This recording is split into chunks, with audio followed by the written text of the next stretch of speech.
اگر آپ پریشان رہتے ہیں تو جان لیں آپ کا کوئی بھی مسئلہ اس وقت تک حل نہیں ہوگا جب تک آپ اپنی پریشانیوں کو ایک چیلنج سمجھ کر اس مسئلے کو حل کرنے کی کوشش نہیں کریں گے۔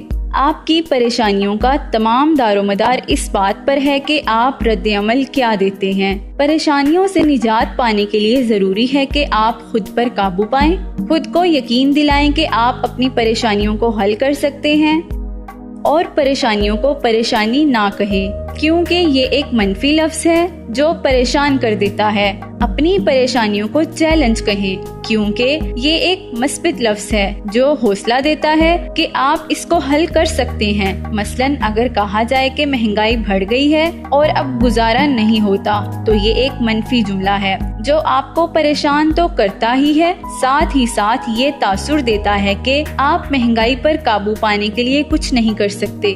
جبکہ اگر یوں کہا جائے کہ مہنگائی بہت بڑھ گئی ہے، اب مجھے اپنی آمدنی بڑھانا ہوگی، تو یہ جملہ آپ کو آمدنی بڑھانے کے لیے حوصلہ دیتا ہے۔ یاد رکھیں، دنیا کا کوئی بھی مسئلہ ایسا نہیں ہے جس کا حل موجود نہ ہو۔ آپ کے تمام مسائل کا دار و مدار آپ کے رد عمل، انداز سوچ پر منحصر ہے۔